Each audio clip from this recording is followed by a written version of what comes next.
欲滾道路遠，金陵順時疏，讀下千行淚，海滾萬里書。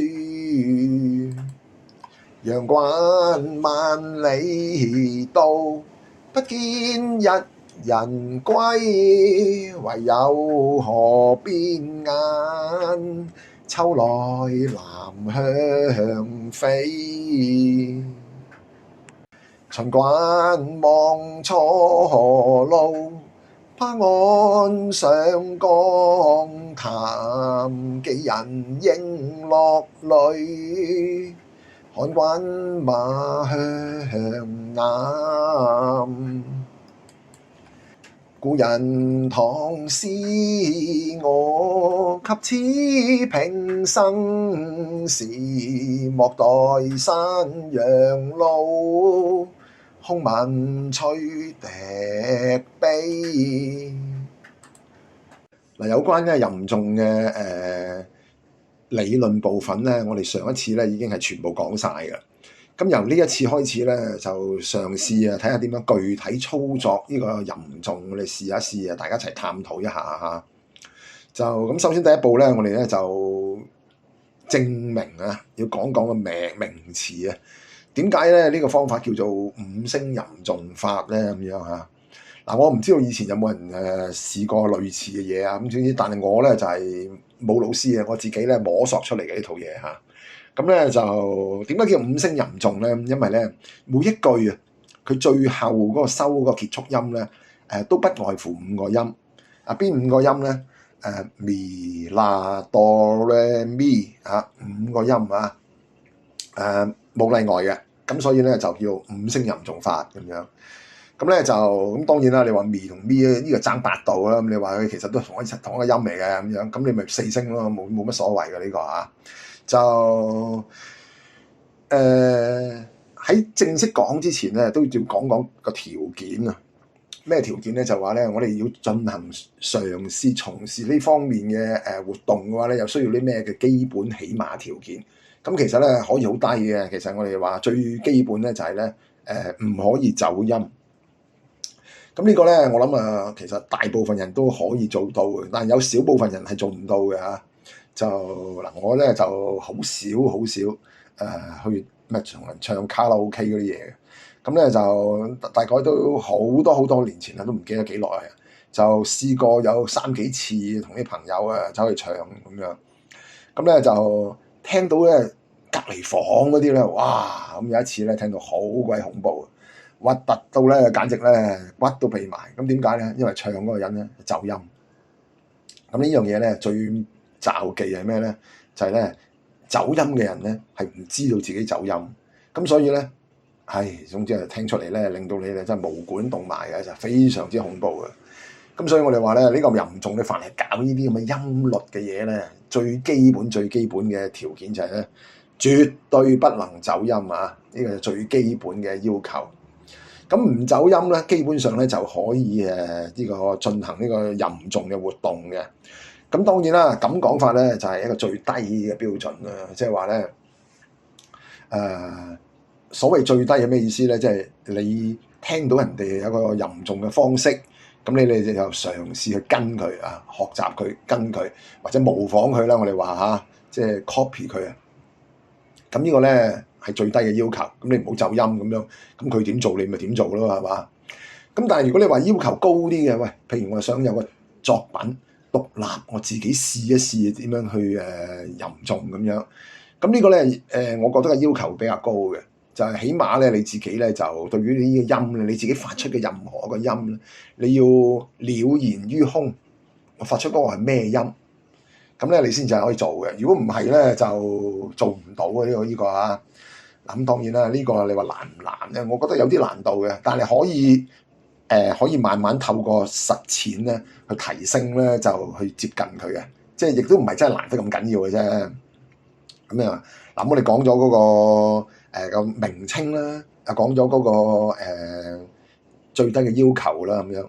咁具體方法吟誦咧，我自己覺得咧就強調點就係嗰個尾音每一句啊嗰個尾音點結束，我哋所落嘅功夫咧，絕大部分就係擺喺尾音嗰度啊。咁咧有兩條原則，以前都試過講過下噶啦，而家再提翻出嚟先嚇。嗱，第一個咧就係咧，我哋咧每一個小節嘅結束音咧，我哋用得最多、最常用咧就係嗱係呢個結束音。咁呢個咪似嗰啲咩唱嗰啲小調咁咯，係嘛？小調就嗰個結束音咧，通常都係嗱嘅嚇。大調係墮啊嘛。咁咧第二個原則咧就係我哋話咧，每一個小節裏邊咧，就每一句嘅結束音咧，我哋盡可能咧係少啲重複，就造成一個高低抑揚嘅效果，即係唔可以句句一樣嘅嚇個結束音啊，有唔同嘅咁樣啊。咁咧就根據呢兩個原則咧，咁我哋可以我哋今次咧就萬丈高樓從地起啦，千里之行始於足下。我哋咧就從呢個最簡單嘅文學作品，咁20個字嘅嚇，就係嗰啲4句嘅小短詩小詩啊。咁我哋今次咧就揀咗南北朝時期咧最偉大嘅詩人虞舜嘅幾首小詩嚟做一個例子，去睇下點樣操作呢個吟誦啊。咁呢啲咧小詩咧就同嗰啲我哋讀過嗰啲咩唐詩李白杜甫嗰啲咧床前明月光嗰啲唔同啊。即係佢唔係嗰啲近體詩嚟嘅，佢唔係嗰啲絕句嚟嘅，佢個形式好似大家都20個字咁樣。其實佢咧就係脫胎自南朝時期流行嗰啲樂府嗰啲吳歌，南方嗰啲吳歌嘅。咁咧就嗰啲所以啲平仄咧嗰個要求咧同嗰個近體詩完全唔同嘅，咁樣所以咧就唔係同一樣嘢嚟嘅。咁我哋唔好理佢啦。總之咧就從呢個最簡單嘅4句咁嘅20個字嘅開始睇起咁樣。咁我哋以後咧就下次我哋再從啲複雜啲一路複雜落去，以至啲長篇嘅作品咁樣啊，點樣去做操作佢？咁咧就我哋而家度揀咗4首虞舜嘅小詩啦，咁樣啊。咁我哋睇睇第一首第一首就係寄王林咁樣。咁王林係咩人嚟嘅咧？王林咧就係呢個南朝梁元帝時期嘅一個將領啦。咁呢個人咧就打仗好了得嘅，就另外又好有威望嘅嚇。咁但係好可惜咧，就係咧梁元帝咧就唔係幾信任佢，即係梁元帝嘅人比較猜忌啊。咁所以呢個直接導致佢亡國嘅一個原因嚟嘅嚇。咁咧就王林咧就係當然唔單止打仗叻啦，咁佢係梁嘅忠臣。咁咧就我哋知道咧，就梁咧後來咧就俾陳霸先散咗。咁咧王林就冇投降呢個陳霸先嘅。咁佢咧就奉梁元帝個孫咧就佔據咗颍州，即係而家近住武漢一帶啦。咁啊同呢個陳霸先對抗嘅咁樣。咁咧就即係都曾經試過，真係搞咗好多嘢咁樣嘅嚇，咁到最後咧就失敗咁樣嘅，失敗而死咁樣，被殺咁樣嘅嚇。咁呢個梁朝忠臣，咁虞舜咧同佢有啲咩嘅往還咧？咁呢個我哋就唔係太清楚嘅，即係資料所限啦嚇。咁之前當然一定有通過信啦。咁所以而家咧就睇下佢嗰個講咩啊？佢話啦：玉關道路遠，金陵順事疏。讀下千行淚，開軍萬里書。咁咧就有啲學者咧就睇法咧就話咧，大概咧虞舜咧得到消息，知道呢個王林咧就繼續呢個奉呢個梁帝咁對抗呢個陳朝。咁咧就梁仲未亡國嘅，咁樣仲有希望嘅。咁所以虞舜咧得到個消息之後咧就好激動啊。咁所以佢咧就讀下千行淚，睇下你講咩先咁樣嚇。咁呢個咧，因為一種解釋嚟嘅。曹道行先生嗰個解釋咧，就嗰個分析就唔係咁嘅。佢話咧，你睇佢個首詩第2句啊，金陵順事疏。嗱，玉關道路遠，當然指佢自己咧。虞舜咧就我哋知道佢被羈押喺呢個羈留喺北方啦，喺長安嗰度，咁翻唔到去嘅嚇。咁咧佢話，距離好遠啊，咁樣就金陵順事疏，南方嘅消息咧，我係好難收到嘅咁樣啊。咁用金陵咧係借代為王林嘅所在地啊！咁呢個時候咧，如果係陳霸先已經散咗呢個梁嘅話咧，咁金陵就係佢陳嘅首都啊嘛。咁咧就王林同陳霸先係敵對嘅，咁佢冇理由用呢個金陵借代為呢個王林嘅所在地嘅，咁呢個唔合理嘅係嘛？咁所以咧你可以推測咧，大概咧呢首詩咧就喺陳霸先散呢個梁之前嘅。咁所以咧，如果咁講法咧，其實咧距離虞舜咧被呢個羈押咧喺北方咧，就出使北方唔係太耐嘅，即係大概初被羈押嘅時候啊。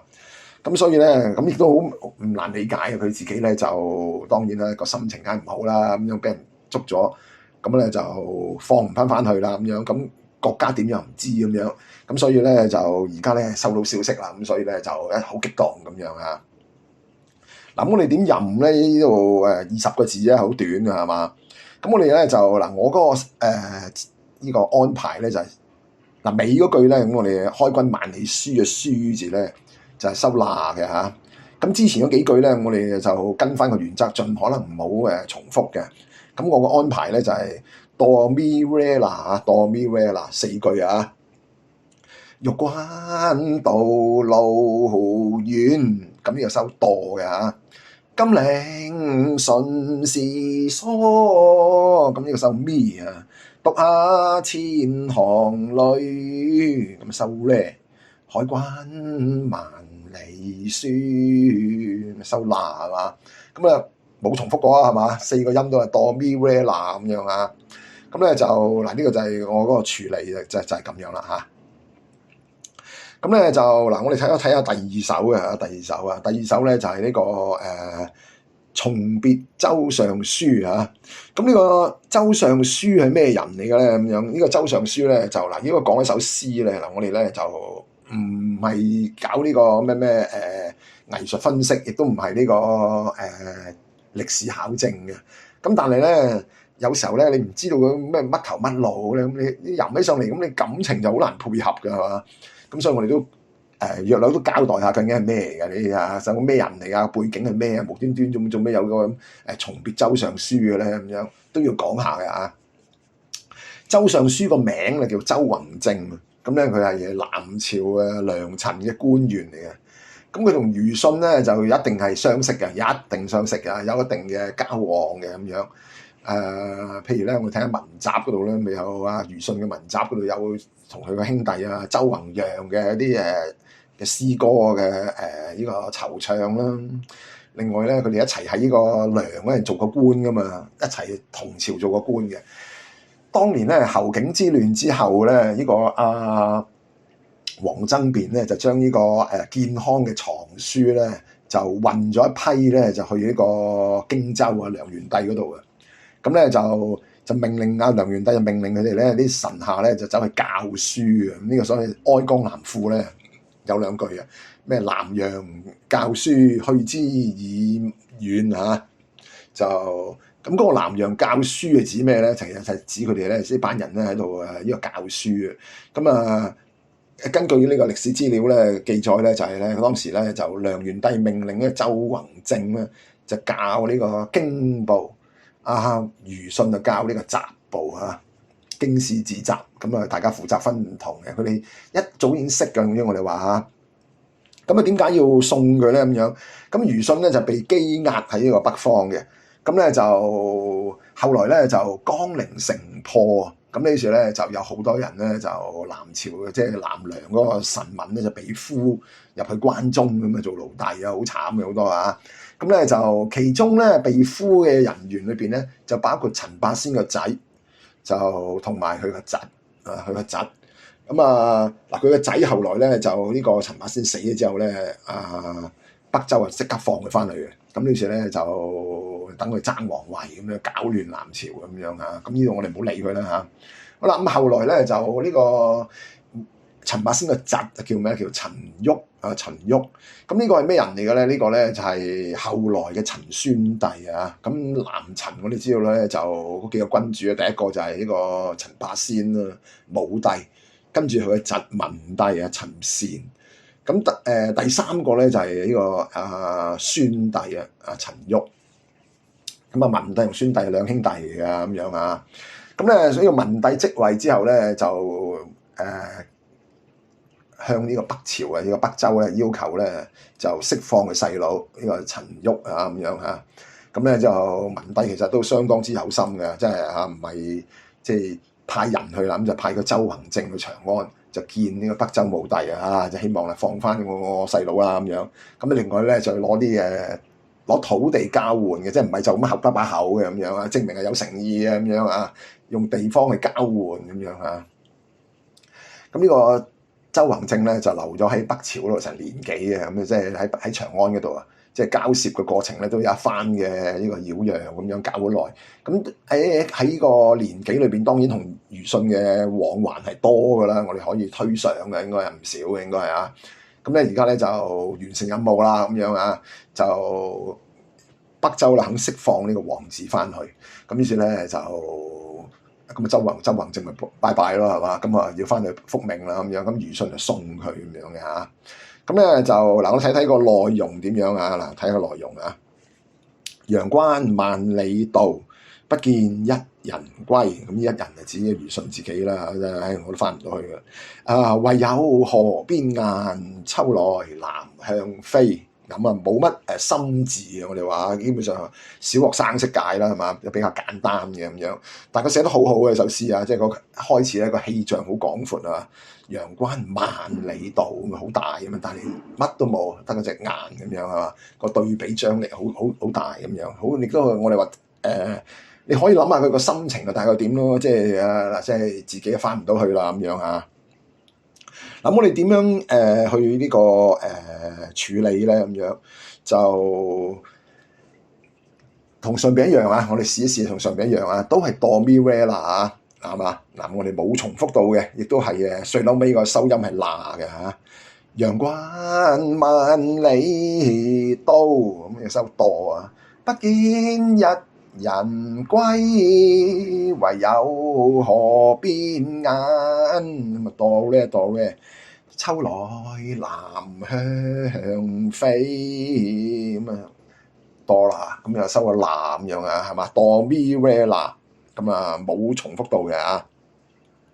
咁咧大概咧，我哋話咧就最簡單嘅示範咧，咁呢兩個咁就以上嗰兩首就係咁樣啦。咁咧，如果我哋咧就好容易就問下啲問題㗎啦，好容易會產生一啲疑問嘅嚇。嗱，咁你話最尾嗰個係收罅啦，咁另外咧其餘嘅音咧就少重複咁樣，就造成一個高低抑揚嘅效果。咁盡量少重複係咪唔可以重複咧？咁樣首先好容易問係嘛？咁當然唔可以啦。點解啊？因為咧我哋得五音啫嘛，咪啦哆咧咪得五個音啫嘛。咁如果你嗰個小節裏邊啊，唔係4句嘅，係6句嘅，咁你一定有重複㗎係嘛？得5個音，咁啊點都要重複㗎啦，係嘛？如果你話8句嘅咁就更加多重複啦，係嘛？8句10句咁樣，好容易重複㗎嘛，個小節裏邊啊。咁呢個咧嗱，譬如我哋話咧，就2句我哋視為一聯啊，上聯下聯咁樣啦嚇。咁咧就4句咁，我哋啊2句就作一聯啊，2句作一聯，即係2聯啦嚇。咁啊，譬如我哋問一樣嘢啦，喂，咁啊一聯裏邊嗰2句可唔可以重複咧？係嘛？即係玉關道路遠，金陵盡是疏，可唔可以重複啊？2個遠字同個疏字可唔可以先係嘛？咁呢第一個問題啦係嘛？一聯裏邊嗰2句個結束音可唔可以重複？咁啊，另外2聯之間啊，佢哋嗰個通常押韻嗰度啊，2、4句啊，通常押韻咁啊，咁可唔可以重複咧？係嘛？咁啊，呢個第二個問題咯喎。咁啊，2聯之間第2句同第3句可唔可以重複咧？咁咧好多問題嘅，我哋話嚇。咁呢度咧大部分嘅問題咧，我哋下次嘅先解答啊。咁啊，你話2、4句嗰度可唔可以重複咧？係有啲時候係可以嘅，而且都幾多添。我哋話嚇就嗱，如果2句都係收嗱嘅話咧，咁啊通常係得嘅啊，即係第2句嗰個結束音係嗱，第4句個結束音都係嗱。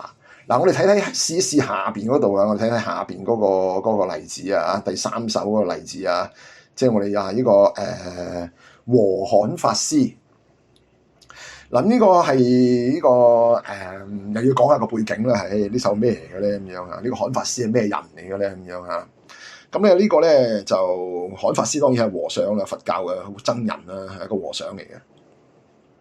咁呢個咧，我哋咧就可以查一查呢個史料嘅。咁樣咧就呢個《續高僧傳》咧卷10《釋正松傳》嗰度有記載一樣嘢嘅嚇。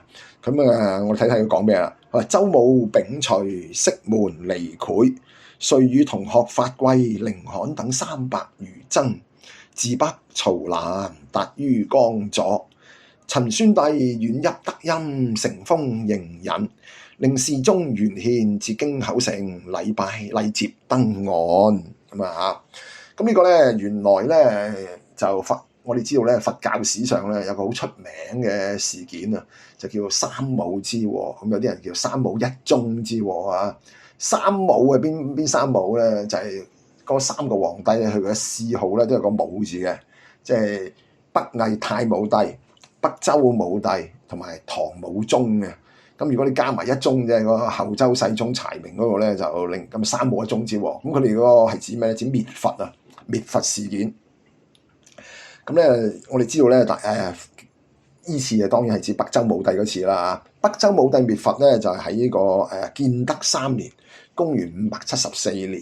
咁呢個咧大概當時咧虞舜咧已經逗留咗喺北方滯留咗好耐啦，甚至話個官都做得好高下啦已經啊。咁即係已經係即係好耐㗎啦，即係同上一首唔同啊。嗰個同周宏正嗰首唔同。我哋如果比較下佢哋嗰個內容咧係差唔多嘅。個結構亦都一樣嘅，係嘛？用字都差唔多啊，秦關咁嘅陽關係嘛？望楚路嘅萬里道咁樣差唔多嘅，我哋話嚇。但係咧其實時間相差比較遠嘅。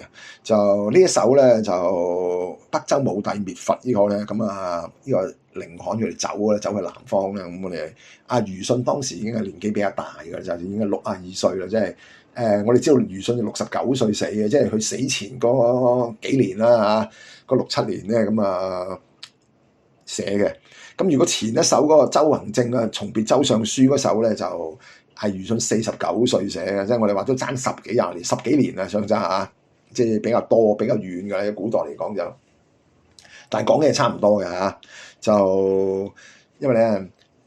佛教嘅所謂滅佛咧，其實咧就唔同君主、唔同人有唔同嘅處理嘅。我哋話你譬如咧北魏太武帝嗰次咧就比較殘酷嘅，就真係殺嘅。個滅佛咧手段比較兇殘、比較暴戾嘅。北周武帝呢一次咧就我哋話係比較溫柔嘅，就以辯論為主。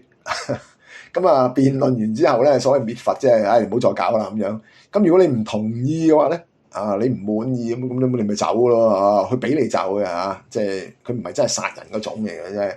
就好似而家你話政見唔同，咁你咪去英國咯，係咪一樣啫嘛？我睇下點咁係嘛？嗱，睇下佢點講啊？佢話咧，秦關望楚路，霸岸上江潭，幾人應落雷，看軍馬向南咁樣。咁秦關咁即係指邊度啊？指虞舜逗留喺關中咁樣咯，係嘛？即係古代秦國嘅地方，即係關中啊。楚路咁係指南方啦。霸岸上江潭，咁而家我喺長安附近嗰度送你啦咁樣。呢個霸咧就係呢個灞水啊，有條咧長安附近咧有條河啊嘛，灞河灞水咁樣啊。咁咧就你譬如邊個王粲嘅《七哀詩》咪有個咩南登霸陵岸，就回首望長安咁樣佢咁嘅嘢係嘛？咁又江潭係咩咧？江潭就泛指南方嘅水邊地咁解嘅啫，即係唔係一定指邊某個地方嘅嚇，唔係實指某個地方。即係而家我喺度送你，好快咧你就去到南方噶啦咁樣。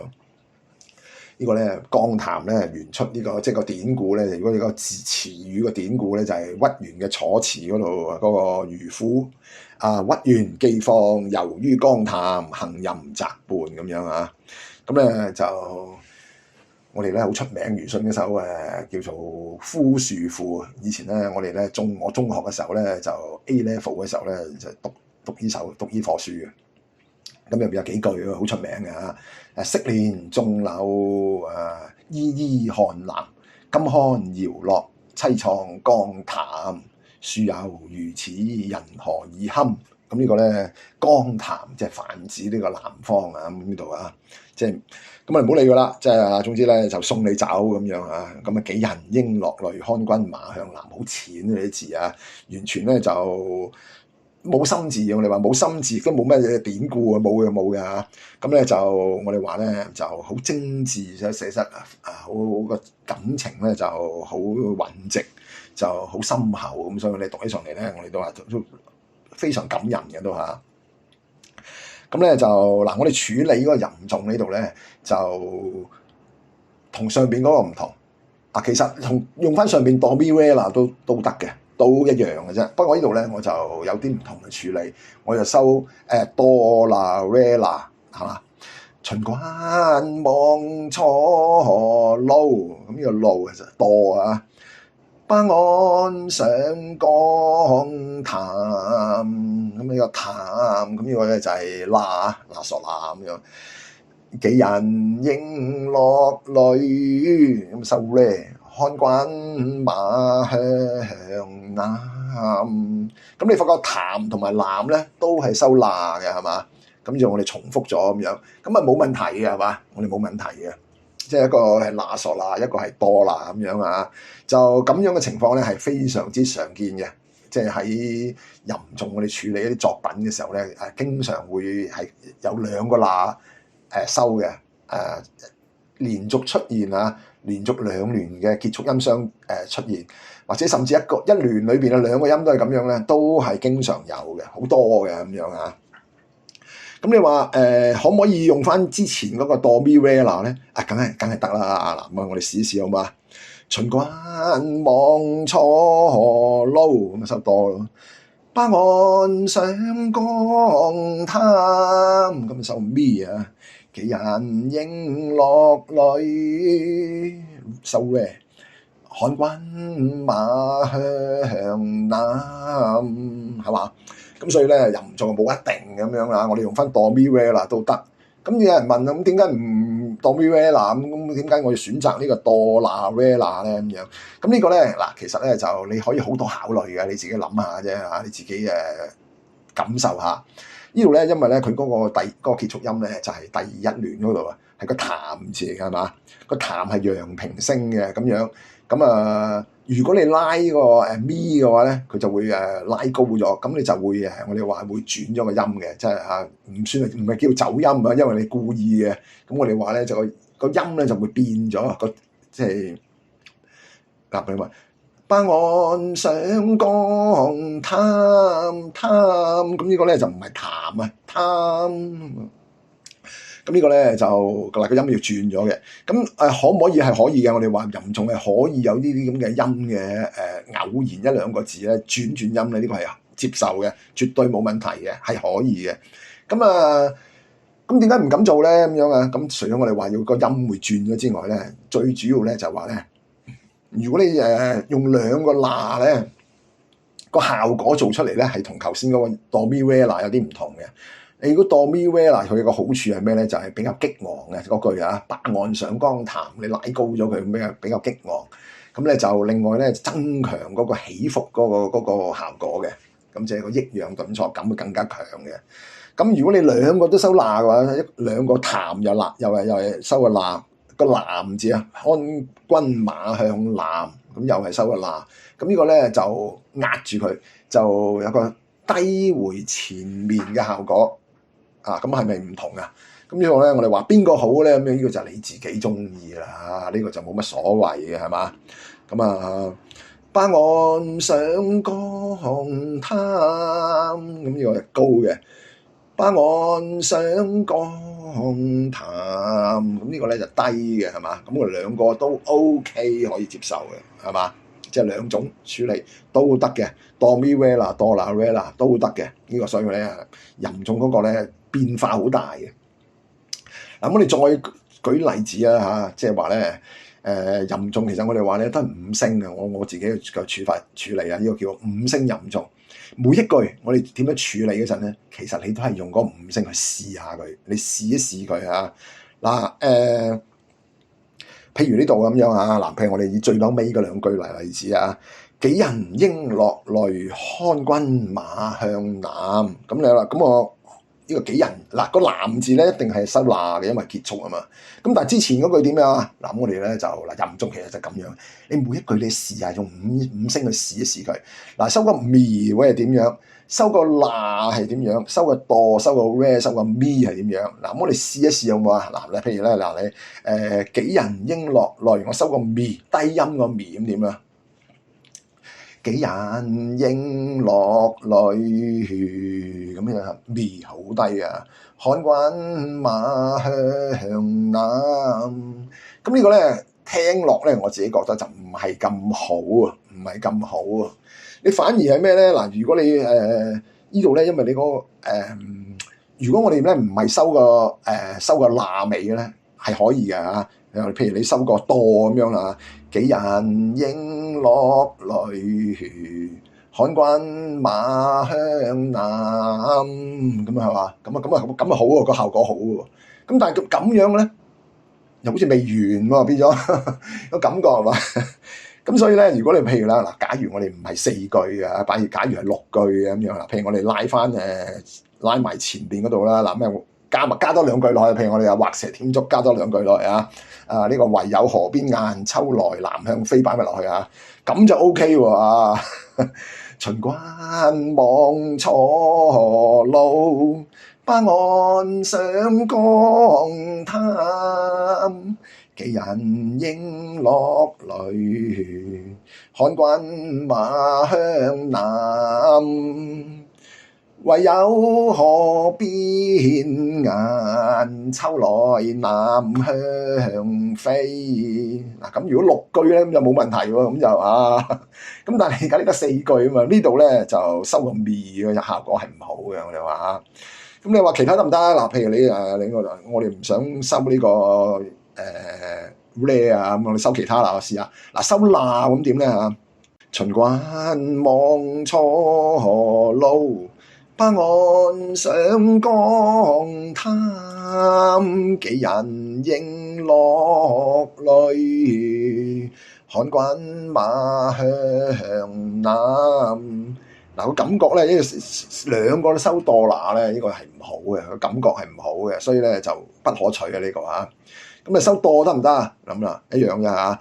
杞人應落淚，看君馬向南，呢個係可以嘅，係冇問題嘅嚇。收哆我哋話係得嘅嚇。咁如果嗱咁收咧，我哋試過啦嚇，咁唔再重複啦。咁如果收咪得唔得咧嚇？咁嗱你聽下啊。秦關望楚路，巴岸上江灘，杞人應落淚，看君馬向南。咁呢個可以嘅，哆啦咪啦，呢個都可以嘅。咁但係相比較咧，我自己覺得就唔夠收到 re 好嘅嚇。秦關望楚路，巴岸上江灘，杞人應落淚，看君馬向南。咁呢個係最好嘅嚇。咁如果你係哆咪咪啦就唔得啦，呢個就唔好嘅，呢個個效果就2個咪就唔好嘅。嗱，大概係咁樣啦，係嘛啦？咁我哋話咧就總之你咪做熟個試咯，每一句係你咪試咯，反正得5個啫嘛。你試完之後拼埋一齊咁睇下個效果點樣啊？咁呢個就要靠自己嗰個感受啦，你自己感受啦。你覺得可以接受嘅幾好喎，咁咪學好咯。如果唔係咧，你覺得唔好咁咪唔接受，咁咪用第2個咯，係嘛？嗱，我哋講下最後一首啦，嗰個係呢個紀徐陵呢個啊。咁徐陵係咩人嚟嘅咧？咁呢個咧，如果我哋稍微熟悉少少文學史嘅，我哋知道啦。喺南朝時候咧，呢個梁嗰陣咧，咪有所謂徐孺體啊，係嘛？咁呢個徐係邊個啊？徐就係徐陵同佢爸爸徐痴啊。咁孺係邊個啊？孺咪就係庾信同埋佢爸爸庾堅吾咁樣啊。咁呢兩對父子咧，佢哋都係咧就蕭綱，即係後來嘅簡文帝啊，俾侯景殺嘅嚇個傀儡啊。咁啊，蕭綱做太子嘅時候嘅東宮嘅重要心腹幕僚啊。咁所以佢哋咧好熟嘅。我哋話啊，呢個虞舜同徐陵咧就好老友嘅，即係好熟嘅啦已經係。咁咧就有佢哋嘅嗰個經歷咧，有啲地方咧都有啲相似嘅，就係咩咧？都曾經出使過呢個北朝，跟住就被羈囚一段時間啊。咁虞舜就到死都放唔翻嚟嘅。就徐陵咧就出使呢個北齊，咁最後咧就都係被即係都係被俘虜啦嚇，就唔係叫俘虜，應該叫羈押咗佢啦咁樣。啱啱佢出使冇幾耐咧，就侯景之亂發生啦，咁樣咁啊健康淪陷啊咁樣，咁佢翻唔到去嘅咁樣，咁嗰度咧滯留咗喺呢個北齊咧，都前後成6-7年嘅。咁後來直到邊度咧？直到梁元帝時候啦，咁佢梁嘅職位咧，北齊都唔肯放佢嘅嚇。咁啊後來呢個江陵城破，梁元帝被殺。咁呢個梁朝咧，我哋話危在旦夕啊！咁呢個時候咧，就北齊咧就釋放呢個徐陵，同埋咩咧？同埋佢哋嗰個皇親國戚啊，呢個蕭淵明，呢個就係北伐咧失敗被俘虜嘅嚇。咁咧就點解放佢啊？放佢翻去即係搞局啊！當然係啊，即係爭呢個帝位咁，希望能夠做咗皇帝之後，咪就成為我嘅傀儡又好，控制又好，乜都好啦。總之咧就即係希望翻去爭位嘅咁樣。咁所以咧，徐陵後來就翻到去，即係羈留喺呢個北朝一段時間之後翻到去。咁後來咧就喺南陳嗰度咧，就最後都歸順咗陳霸先啦。咁樣就做官做得好大嘅，我哋話做得好大。咁呢一首詩咧記徐陵咧，我哋從嗰個內容睇下咧，推測咧大概都係虞舜晚年咧，即係臨死前冇幾耐嘅作品，唔係咁早嘅，應該嚇，應該比較係呢個遲少少嘅。嗱，咁你點知咧？睇下佢講咩啊？佢話：故人倘思我，及此平生時，莫待山陽路，空聞吹笛悲。咁啊，咩意思啊？即係故人倘思我，即係老朋友啊！如果你仲掛住我嘅話，及此平生時，咁就趁住我未死嘅時候，一平生啫，我仲係在世嘅時候啊，我仲生存嘅時候，咁你唔該你啊！如果你真係掛住我嘅話，咁即係咩意思咧？我哋話大概推測咧，就係咧可能係求呢個徐陵咧想辦法咧，就係釋放呢個即係要求北朝咧釋放呢個虞舜咧翻去南方嘅咁樣啊！即係你做官做咁高啦，喂而家大家老友鬼咁，喂唔該你救救我啦咁樣啊！就咁樣，莫待山陽路，空聞吹笛悲。嗱，呢個有個典故嘅，呢個就係用向秀嗰個詩舊賦嗰個典故啊！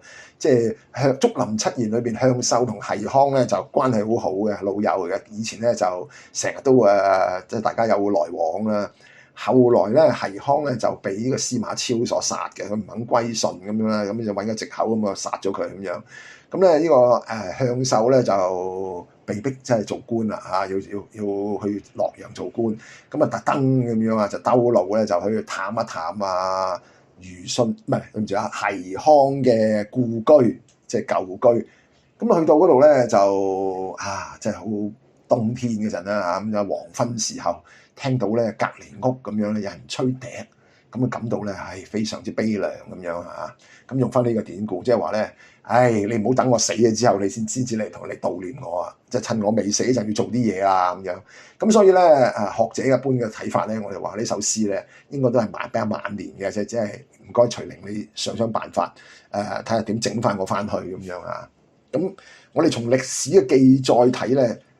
有咁做過嘅南朝啊，南陳咧係要求釋放佢哋嘅，即係呢啲被羈押喺北方嘅南朝嘅士大夫啊、文人咁樣嘅。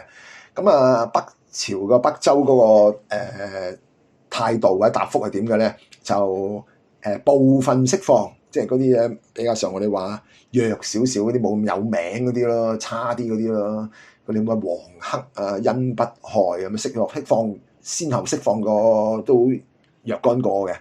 咁但係有名嗰啲重要嗰啲啊，即係有文采嗰啲咧，就譬如呢個庾信啊、黃埔啊呢啲就唔肯放嘅冇放到嘅咁樣，最後係失敗嘅，我哋話都搞唔到佢翻去咁樣嚇。嗱，咁你睇下點吟咧呢個啊？嗱，呢個咧就你可以用我哋頭先一開始嗰個 Do Mi Re La 嗰個係可以嘅嚇，或者你係Do La Re La 好似上一首咁樣又得。咁咧我呢個嘴咧就係 Re La Re La 啊，咁啊睇睇點啦。故人唐是我，咁呢個收 Re 嘅。咁你如果你收哆得唔得咧？就梗係得啦嚇。故人唐是我，咁啊哆係嘛？收哆收 Re 啦，所以你要控制到咧。所以咧你呢個吟誦咧，我哋話咧就你話算唔算難咧？我覺得就唔算話真係極難，但係開頭咧可能咧大家唔係咁慣啊，即係你啲音咧你係未必掌握得到嘅。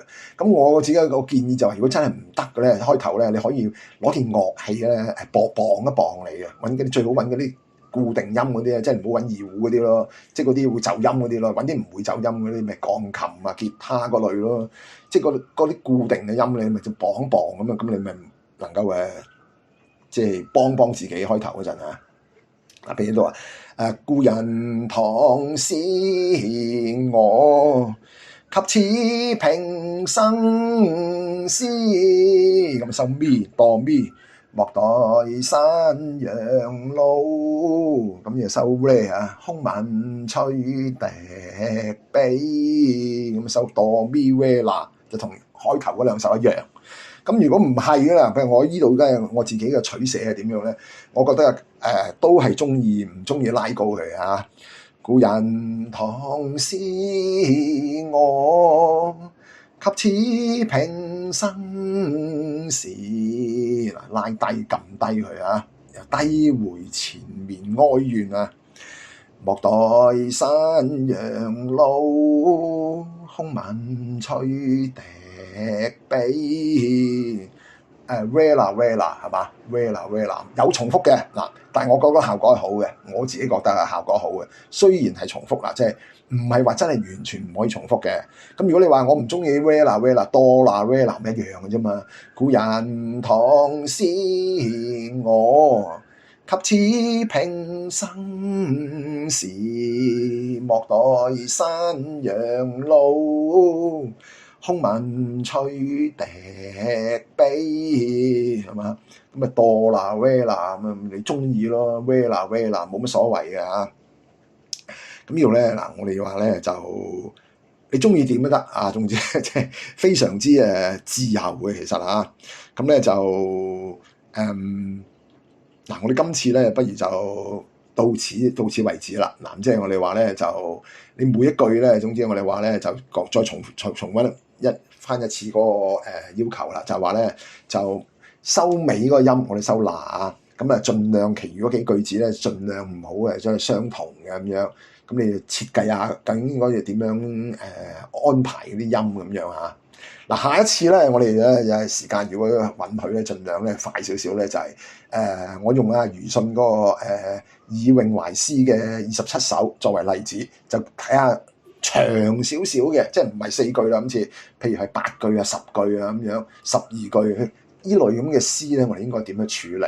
咁呢個就當然複雜少少啦。